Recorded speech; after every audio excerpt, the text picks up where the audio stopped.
Di bidang ekonomi ada dua orang putra Indonesia yang punya critical thinking saat ini, yaitu Bapak Rizal Ramli dan Bapak Faisal Basri, yang berani mengungkapkan perbedaan muscle knowledge-nya pada pejabat negara di bidang lain seperti mineral, pertambangan, perikanan, kelautan, pertahanan, teknologi, national security, dan banyak lagi. Seakan-akan tidak ada orang yang berani memberi saran, nggak ada yang bunyi. Memberi kritik dipahami oleh fans penguasa adalah hanya oleh mereka yang sakit hati. Pengkritik adalah orang yang iri, orang yang dengki, orang yang pengen jabatan. Padahal dalam demokrasi, perbedaan pendapat itu dapat menjadikan sebuah bangsa ini alert atau waspada, dan ini harus terus dibangun budaya beda pendapat yang sehat. Contoh dalam urusan coronavirus. Jauh-jauh hari saya tidak setuju dengan lockdown negara, tapi setuju dengan lockdown kota dengan argumen pendekatan keamanan atau national threat. Dianggap lebay memahami corona yang bagi pejabat saat ini hanya masalah kesehatan, sementara saya melihatnya sebagai ancaman negara. Lalu ketika memposting harga $1.15 ribuan, di mana tujuannya mau mengingatkan ada kesalahan bernegara sehingga kita kena hit, dianggap tidak sensitif karena dolar itu menguat, itu masalah global.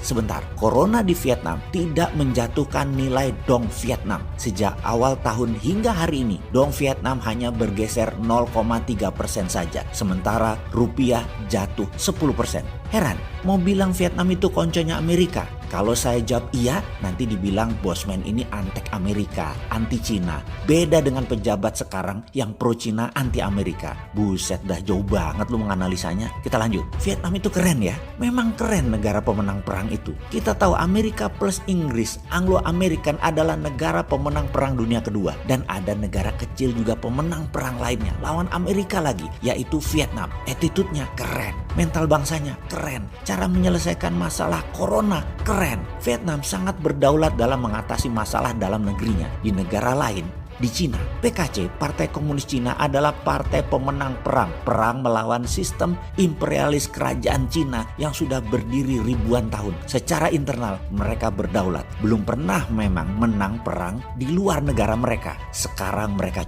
Cina coba menantang hegemoni. Kembali ke critical thinking. Saya heran dengan petinggi partai, petinggi jabatan yudikatif, eksekutif, legislatif. Bapak bangsa, mana wejangan kalian menghadapi situasi saat ini? Mana suara kalian? Mana direction kalian? Cuek banget sih kalian ini sekarang. Nggak bunyi sama sekali loh. Directionnya, komentarnya, sarannya nggak ada tuh. Kemana aja ente? Begini deh, saya yang nggak punya apa-apa mencoba mengingatkan sahabat di media sosial, menyarankan self lockdown. Sekarang lagi dibuatkan program agar bisa dapat income dari rumah. Menyarankan menyediakan bahan dasar kebutuhan pangan 1 bulan di rumah. Dan kalau mau menyetok lebih, pastikan bukan untuk di stok pribadi tetapi untuk diberikan kepada tetangga jika nanti ada yang membutuhkannya. Sisi bisnis investasi, tahan dulu jangan beli saham, tahan dulu jangan ras tabungan lalu beli dolar. Sekali lagi, jangan ras bank, ambil dana secukupnya, belikan emas sebagian uang idle tersebut. Jangan bergerak jika tidak perlu, tidak buka bisnis baru, tidak belanja hal yang terlihat murah namun tidak liquid, misalnya beli tanah di pinggir kota. Cash is king sejak bulan lalu kita dengungkan. Jaga kesehatan, lakukan bisnis dari rumah, bangun kekuatan ekonomi dari rumah. Sekarang kita mau tanya sekali lagi, mana suara para pemimpin struktural, pemimpin politik terhadap masyarakat? Mana sumbangan apa kek?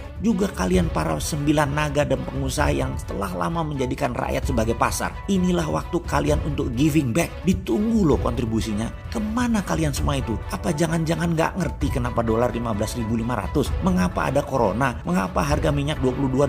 Mengapa Amerika serang Cina terus? Mengapa Amerika serang Eropa, serang Rusia? Ada apa dengan Amerika? Jangan-jangan kalian nggak tahu, Cina strateginya dengan secepatnya melockdown yang membuat Cina akan duluan keluar dari pit stop. Kenapa nggak ditiru? Nanggung amat sih ikut Cinanya. Amerika baru mau masuk pit stop, Indonesia tetap tidak mau masuk pit stop. Walaupun bensin sudah mau habis, ban sudah tipis, tetap gaspol pakai ban untuk musim hujan walaupun treknya sekarang kering. Bener deh, jangan takut dan ragu lockdown Jakarta. Begini saya ilustrasikan, dalam sebuah tradisi Indonesia di Bali kita punya budaya nyepi. Sewaktu nyepi kita inward looking, semuanya hening. Bahkan burung pun berkicau hari itu tidak. Anjing tidak menggonggong, pecalang di luar menjaga keamanan. Lalu lusanya, ya bisnis lagi seperti biasanya. Apa ada yang rugi? Ya tidak. Lakukan nyepi selama 2 minggu, itu lockdown Jakarta. Akhir bulan ini selesai semuanya. Dan setelah itu bisnis seperti biasa lagi. Bursa saham tutup, pusat pemerintahan geser ke Solo atau Jogja. Kalau tidak dilakukan nyepi, masyarakat terus bergerak, maka wabah virus perang biologi ini akan mengalami community transmission yang cepat tertular tanpa tahu di mana oleh siapa penularannya. Ini akan merepotkan penanganannya. Sudah tahu masyarakat Indonesia tuh cuek banget dengan apa yang namanya tindakan preventif.